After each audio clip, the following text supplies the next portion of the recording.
오늘 주신 하나님의 말씀은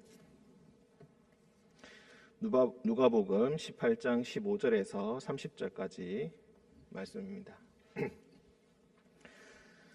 누가복음 18장 15절부터 30절까지 말씀, 교독으로 읽고 30절은 함께 읽도록 하겠습니다. 사람들이 예수께서 만져주심을 바라고 자기 어린아이를 데리고 오매 제자들이 보고 꾸짖거늘 예수께서 그 어린아이들을 불러 가까이 하시고 이르시되 어린아이들이 내게 오는 것을 용납하고 금하지 말라. 하나님의 나라가 이런 자의 것이니라. 내가 진실로 너희에게 이르노니 누구든지 하나님의 나라를 어린아이와 같이 받아들이지 않는 자는 결단코 거기 들어가지 못하리라 하시니라. 어떤 관리가 물어 이르되 선한 선생님이여 내가 무엇을 하여야 영생을 얻으리이까? 예수께서 이르시되 네가 어찌하여 나를 선하다 일컫느냐? 하나님 한 분 외에는 선한 이가 없느니라. 내가 계명을 안 하니 간음하지 말라, 살인하지 말라, 도둑질하지 말라, 거짓 증언하지 말라, 내 부모를 공경하라 하였느니라. 여짜오되 이것은 내가 어려서부터 다 지키었나이다. 예수께서 이 말을 들으시고 이르시되 내게 아직도 한 가지 부족한 것이 있으니 내게 있는 것을 다 팔아 가난한 자들에게 나눠주라. 그리하면 하늘에서 내게 보화가 있으리라. 그리고 와서 나를 따르라 하시니 그 사람이 큰 부자이므로 이 말씀을 듣고 심히 근심하더라. 예수께서 그를 보시고 이르시되 재물이 있는 자는 하나님의 나라에 들어가기가 얼마나 어려운지. 낙타가 바늘귀로 들어가는 것이 부자가 하나님의 나라에 들어가는 것보다 쉬우니라 하시니 듣는 자들이 이르되 그런즉 누가 구원을 얻을 수 있나이까? 이르시되 무릇 사람이 할 수 없는 것을 하나님은 하실 수 있느니라. 베드로가 여짜오되 보옵소서 우리가 우리의 것을 다 버리고 주를 따랐나이다. 이르시되 내가 진실로 너희에게 이르노니 하나님의 나라를 위하여 집이나 아내나 형제나 부모나 자녀를 버린 자는 현세의 여러 배를 받고 내세의 영생을 받지 못할 자가 없느니라 하시니라. 아멘. 기도하겠습니다. 사랑과 은총의 주님, 오늘도 깨어나게 하시고 주님 앞에 나와 말씀을 듣게 하시니 감사합니다. 주님께 찬양할 수 있는 입술을 허락하여 주시고 주님께 기도할 수 있도록 우리의 마음을 인도하여 주시니 참으로 감사합니다. 주님, 모든 것이 주님의 뜻 안에 있으며 주님의 계획 안에 있음을 우리가 믿고 주님 앞에 나아갑니다. 그 신뢰와 그 믿음이 주님 앞에서 기도드릴 때에, 주님 앞에서 찬양 드릴 때에, 주님 앞에서 예배 드릴 때에 우리가 응답받게 하시고 주님께서 진정 살아 역사하시는 하나님이심을 오늘 하루도 깨닫는 시간이 되게 하여 주옵소서. 거룩하신 주님, 우리 가운데 어머니를 잃은 슬픔을 당한 정혜영 권사님, 임준석 집사님 있습니다. 주님, 그 가정을 위로하여 주시고 주님께서 주시는 평강으로 그 가정을 어루만져 주옵소서. 거룩하신 예수님의 이름으로 기도합니다. 아멘. 네, 오늘 말씀 보면서 다시 한번 우리가 다시 한번 상기시켜 보도록 하겠습니다. 9장 51절부터 19장 27절까지는 갈릴리에서 예루살렘으로 여행하는 여행기라고 말씀을 드렸습니다. 9장 51절에 승천하실 기약을 바라보고 예루살렘으로 가셨고 13장 22절에 또 예루살렘으로 가신다라는 표현이 나오고 마지막에 또 17장 11절을 보시면은 예수께서 예루살렘으로 가실 때에 사마리아와 갈릴리 사이로 지나가셨다. 이렇게 예수님의 긴 예루살렘 여행기는 세 부분으로 나눌 수 있다고 말씀을 드린 바가 있습니다. 예수께서 예루살렘으로 가신다라는 이 구절을 통해서 세 군데로 나눌 수 있고 또 각 단락은 중요한 물음을 가지고 진행이 된다. 그런데 그래서 오늘 말씀은 18장 15절에서 30절의 이 말씀은 17장 11절에 이 시작되는 세 번째 여행기에 속하게 됩니다. 그러면 이 세 번째 여행기의 가장 중요한 질문은 무엇인가? 20절, 17장 20절을 같이 보겠습니다. 17장 20절을 보시면은 여기서 가장 중요한 질문은 이것입니다. 바리새인들이 하나님의 나라가 어느 때에 임하나이까? 하나님의 나라는 언제 옵니까?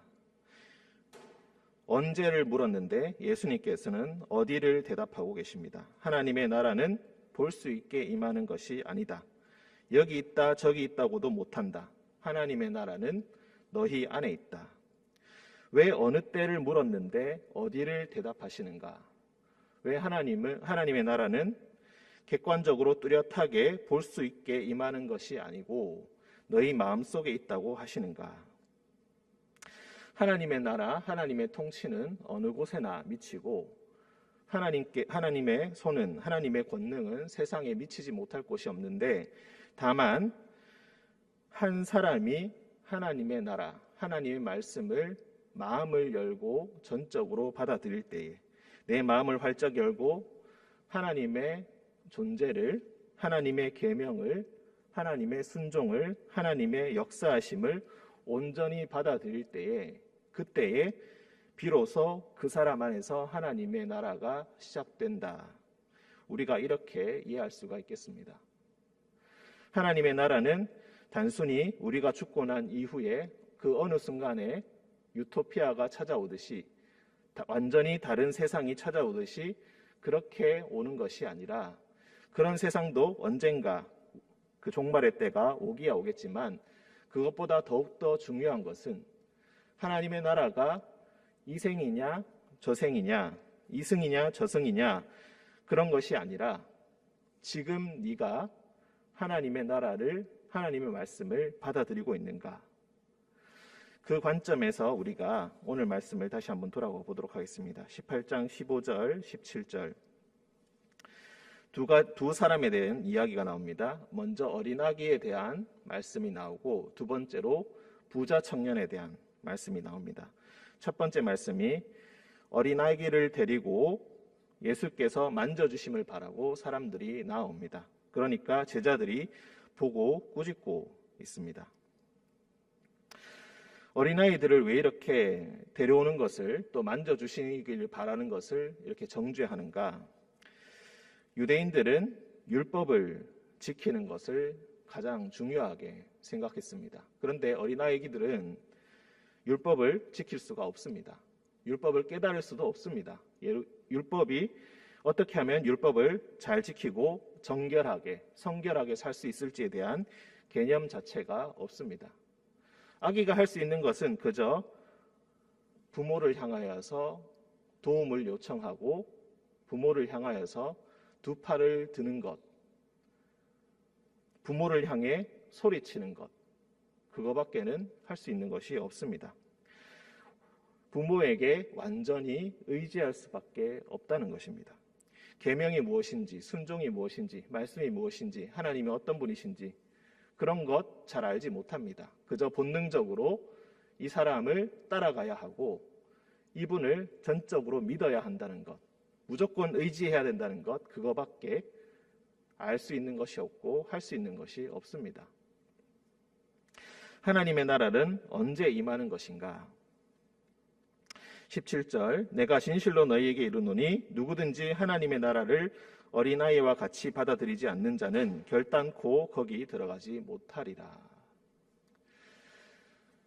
유대인들은 어린아이가 율법을 지킬 능력도 없고 해석할 능력도 없기 때문에 죄인이고 그리고 하나님 앞에 온전히 서지 못한다고 믿었습니다. 하지만 예수님께서는 누구든지 하나님의 나라를 이런 어린아이와 같이 받아들이지 못하면은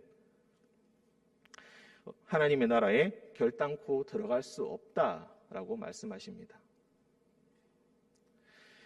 강한 자와 약한 자의 개념이 뒤집어지고 있는 것입니다. 믿음이 신실한 자와 그렇지 못한 자의 개념이 뒤바뀌고 있습니다.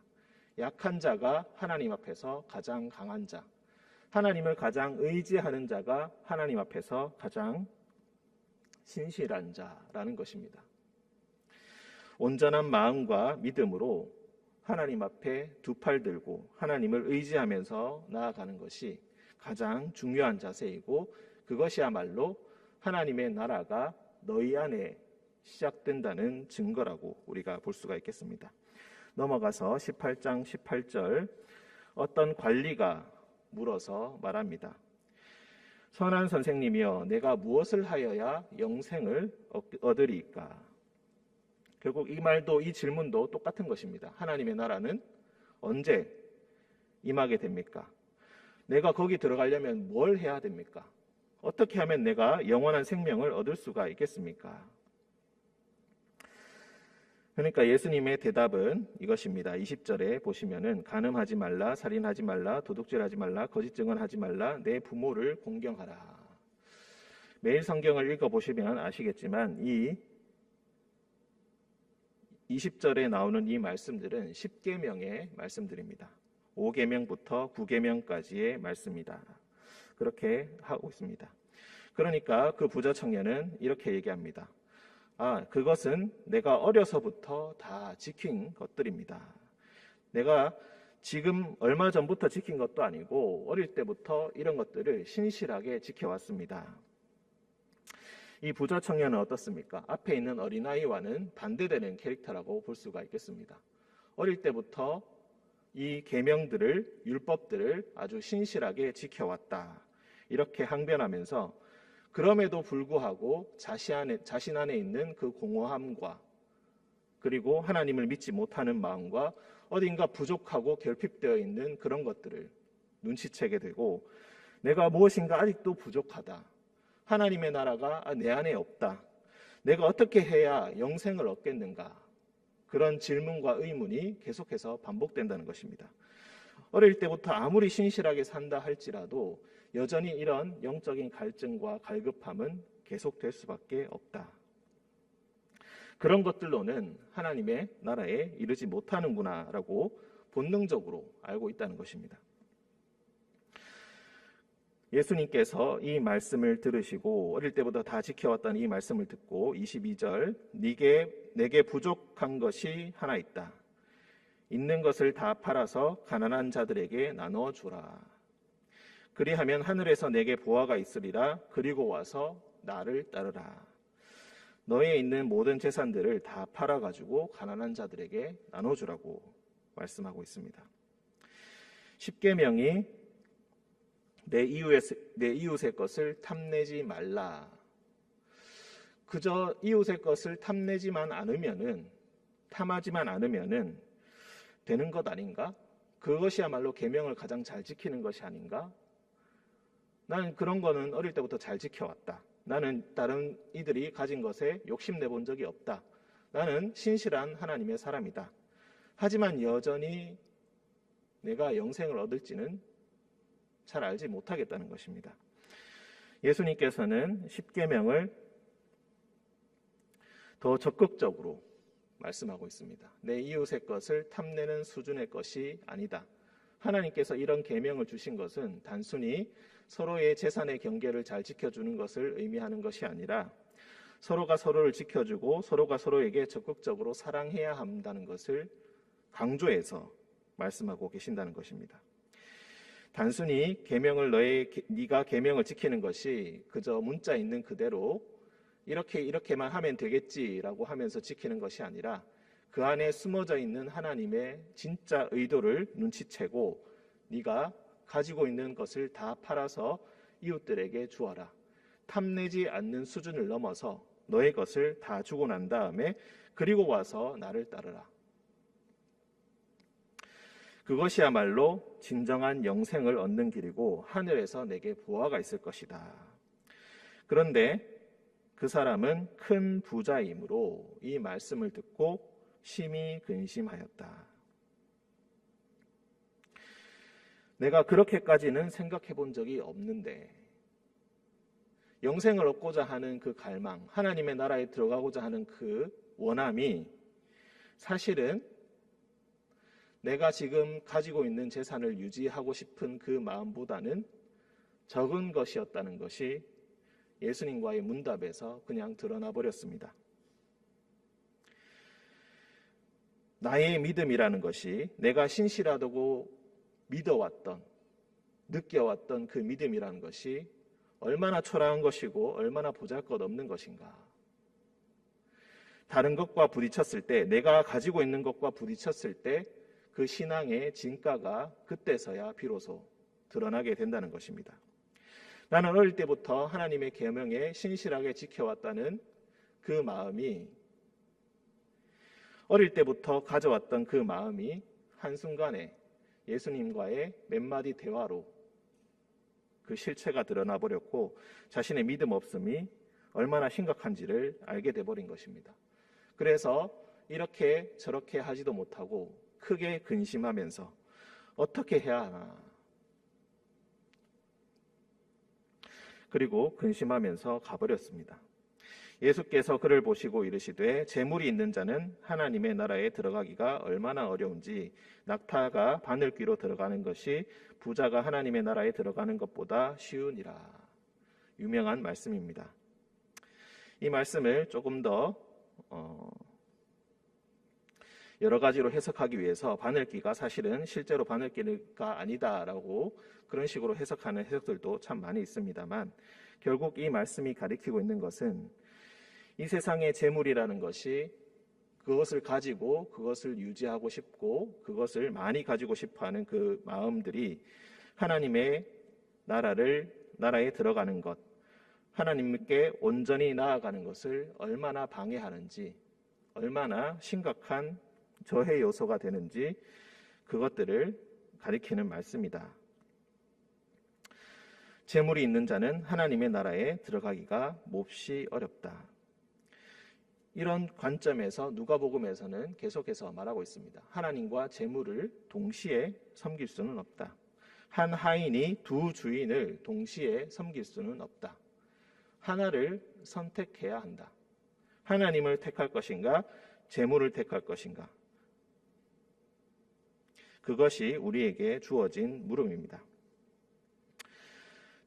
그런데 이런 본능적인 우리의 마음들을 어떻게 쉽게 그렇게 거스를 수가 있겠습니까? 듣는 자들이 이르되 그런즉 누가 구원을 얻을 수 있겠습니까?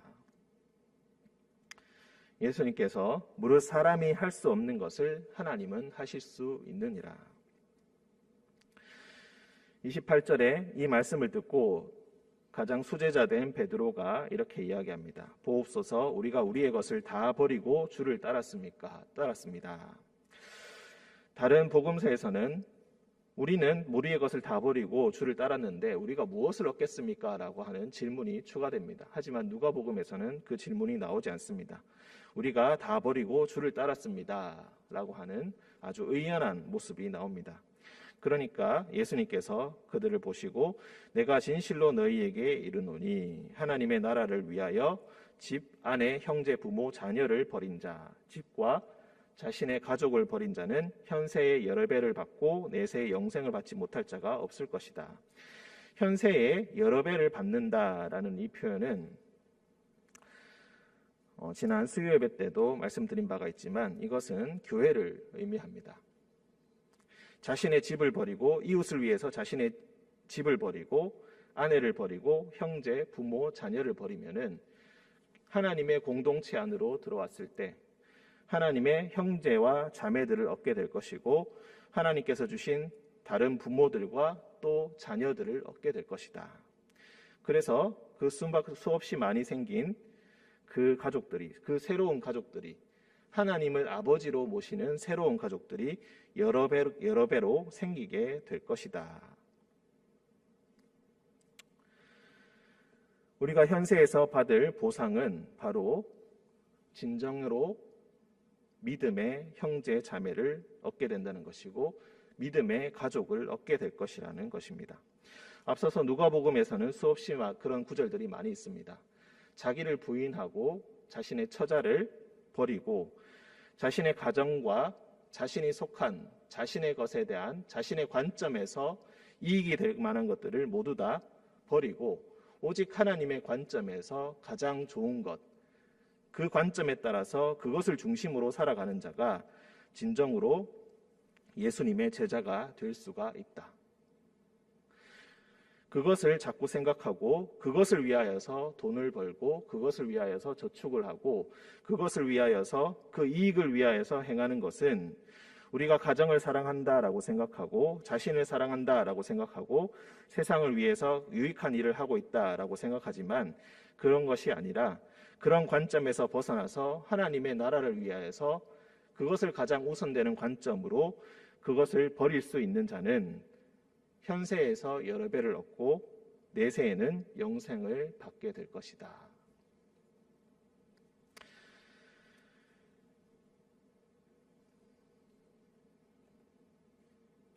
하나님의 나라는 언제 임하게 됩니까? 어린아이와 같이 하나님의 나라를 있는 그대로 받아들일 수 있는 사람, 자신의 것을 다 버리고 나를 따르라는 그 말씀에 기꺼이 응답할 수 있는 사람이 예수님의 뒤를 따라갈 수가 있습니다. 예수님께서는 지금 예루살렘으로 여행 중입니다. 예루살렘에 올라가시면은 왕좌에 오르시는 것이 아니라 십자가에 오르게 되십니다. 삶에서 죽음으로 가고 있고 그리고 그 죽음을 넘어서 부활로 가고 계십니다. 우리는 이 길에 서성이면서 예수님의 뒤를 따라갈까? 세상의 뒤를 따라갈까? 예수님을 쫓아갈까? 만몬을 따라갈까? 끊임없이 고민하면서 서성이면서 서 있습니다.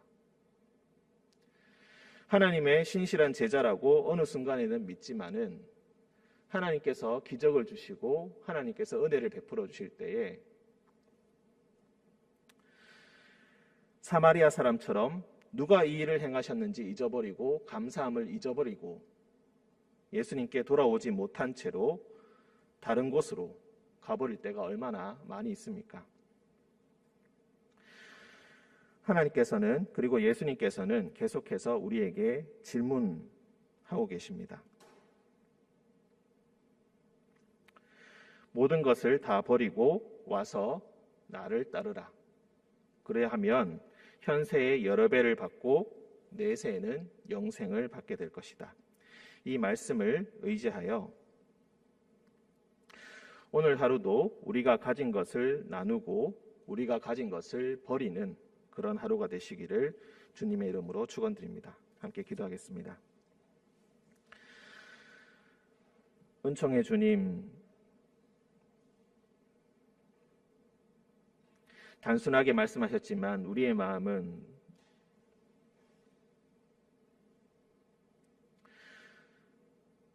누가 주의 구원을 얻겠습니까? 어떻게 사람이 이렇게 할 수가 있겠습니까? 라는 질문과 탄식으로 가득 차게 됩니다. 사람이 할 수 없는 것을 하나님께서 하게 하신다라고 하셨사오니 주님, 우리 자신을 하나님의 손에 맡깁니다. 주님, 하나님의 뜻에 따라 우리를 사용하여 주시고 우리가 우리의 본능을 거슬러 할 수 없을 때에 예수님의 뒤를 따를 수 없을 때에 주님을 따를 수 있도록 주님께서 우리에게 역사하여 주옵소서. 주님께서 우리에게 날마다 일용할 양식을 주시고 하늘에서 비같이 양식을 내리심을 믿고 우리의 가진 것을 버리고 나누게 하시고 불의한 재물로 친구를 사귀며 새로운 가족 주심을 믿고 서로를 의지하며 믿음의 형제 자매로서 믿음의 한 집으로서 다시 한번 세워짐을 얻게 하는 그런 의림 교회가 되게 하시고 또한 이 세상의 모든 교회들이 되게 하여 주옵소서. 거룩하신 예수님의 이름으로 기도합니다. 아멘.